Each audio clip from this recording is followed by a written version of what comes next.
Morning বন্ধুরা, পিয়ালির গল্প কথা চ্যানেলে আপনাদের সকলকে স্বাগত জানাই। আজকে বুধবার, বাজে এখন ওই বেলা 11:15 মতো। আর আমার চান টান পুজো টুজো সব হয়ে গেছে, কিন্তু রান্না এখনো বসেনি। আর জলখাবার খাওয়াও হয়নি। জলখাবারে ভাবছি আজকে বেগুনি ভাজবো। তো যাই হোক, রান্না এবার আস্তে আস্তে চলুন বসাই। আর জলখাবারে বেগুনিগুলোই ছেঁকে নিই, কারণ হচ্ছে সৌরভ তো একটু পরে উঠে যাবে, প্রায় 11টা বাজতে যাচ্ছে।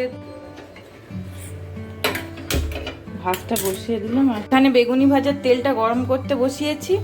আর এই যে বেগুনির জন্য বেগুন কেটে রেখেছিলাম, আর বেসনটাও আগের থেকে মেখে রেখেছিলাম। ওপর থেকে একটু পোস্ত আর একটু ওই খাবার সোডা ছড়িয়ে রেখেছি। আর একবার ভালোভাবে ফেটিয়ে নিই, আর তেলটা ততক্ষণে গরম হতে থাক। আর আজকে রান্না হবে বলতে ওই ভাবছি রুই মাছ এনেছে সৌরভ কালকে, তো রুই মাছের কালিয়া করে দেবো, ডাল করে দেবো, আর উচ্ছে ভাতে দিয়ে দেবো, তার সাথে আলু পোস্ত বানাবো।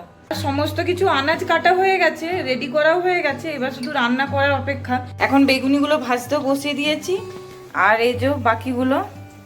আর এখানে ভাত হচ্ছে, আর এটার মধ্যে ডালটা সেদ্ধ করে রাখা আছে, মুসুরির ডাল হবে। আর এটাতে আলু পোস্তটা ভিজিয়ে রেখেছি কাঁচা লঙ্কা দিয়ে। আর এই যে আলুটা কেটে রেখেছি, আর এখানে মশলাটা পেস্ট করা আছে। আর বাকি যেইগুলো সব লাগবে ওইগুলো টমেটো, কাঁচা লঙ্কা, তারপরে পেঁয়াজ এগুলোতে কাটা আছে।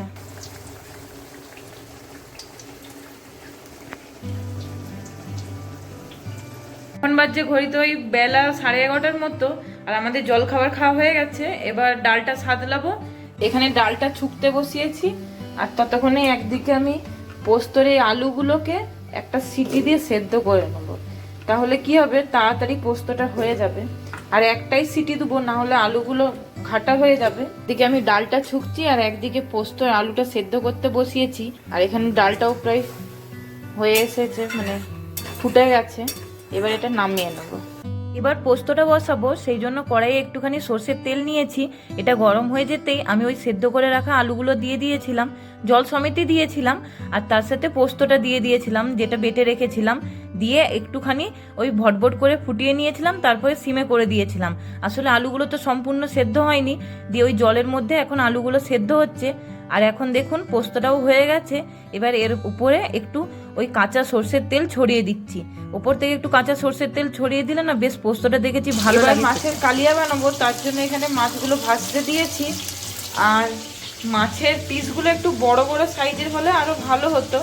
আমার মাছের পিসগুলো সব ভাজা হয়ে গেছে। আর আমি মোট 4 পিস মাছ ভেজেছি, কারণ আমরা দুজন আছি, তো দুটো করে হয়ে যাবে। আর এখন আমি ওই বাকি যেই তেলটা ছিল কড়াইয়ে, ওই তেলের মধ্যে একটু গোটা জিরে ফোড়ন দিয়েছি, আর একটা তেজপাতা, আর একটা শুকনো লঙ্কা, আর তার সাথে একটুখানি গোটা গরম মশলা থেতো করে নিয়েছিলাম, ওটাই এর মধ্যে দিয়ে দিলাম। দিয়ে একটু নেড়ে নিচ্ছি। নেড়ে নেওয়া হয়ে যাওয়ার পরে একটুখানি নেড়ে নিলেই হবে।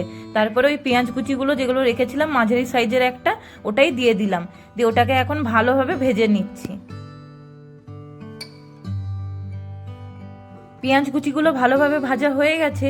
এবার যে মশলাটা আমি আগের থেকে বেটে রেখেছিলাম, মানে ওই আদা, কাঁচা লঙ্কা, টমেটো আর রসুন বাটা, ওটাই এর মধ্যে দিয়ে দিলাম। দিয়ে একবার ভালোভাবে মিশিয়ে নিচ্ছি। এর ওপরে একটা একটা করে ওই গুঁড়ো মশলাগুলো সব দিয়ে দেবো, যেমন হলুদ গুঁড়ো, ধনে গুঁড়ো, জিরে গুঁড়ো, একটু লঙ্কার গুঁড়ো, আর একটুখানি চিনি। এই রান্নাটা আমি যতবারই করি ততবারই না একটু করে চিনি দিয়ে দিই। এই চিনিটা দিলে দেখেছি এই রান্নার টেস্টটা বেশ ভালো আসে। আর এখন আমি সব গুঁড়ো মশলাগুলোকে ভালোভাবে মিশিয়ে নিচ্ছি। এবার ওপর থেকে একটু কাশ্মীরি লঙ্কার গুঁড়ো দিয়ে দিলাম। এতে করে কি হবে, রঙটা বেশ ভালো আসবে তরকারির। আর এখন আমি ওপর থেকে একটু জল দিয়ে দিচ্ছি পরিমাণ মতো। দিয়ে একবার নেড়ে নিয়ে এই মশলাটা সিমে করে কষতে দেবো। আর এখন মশলাটাও কষা হয়ে গেছে, আর দেখুন সাইড দিকে তেলও ছাড়তে শুরু করে দিয়েছে। এবার আমি পরিমাণ মতো জল দিয়ে দিচ্ছি।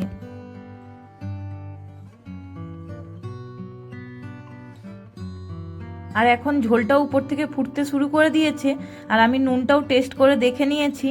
আর এখন আমি ওই মাছগুলোকে, যে মাছগুলো ভেজে রেখেছিলাম, ওইগুলো উপর থেকে দিয়ে দিচ্ছি। দিয়ে একবার উল্টে নিচ্ছি। দেওয়ার পরে এখন গ্যাসটা কিন্তু বাড়ানোই আছে। দিয়ে এইগুলো সব ভালোভাবে উল্টানো পাল্টানো হয়ে গেলে আমি গ্যাসটা সিমে করে বেশ কিছুক্ষণ হতে দেবো।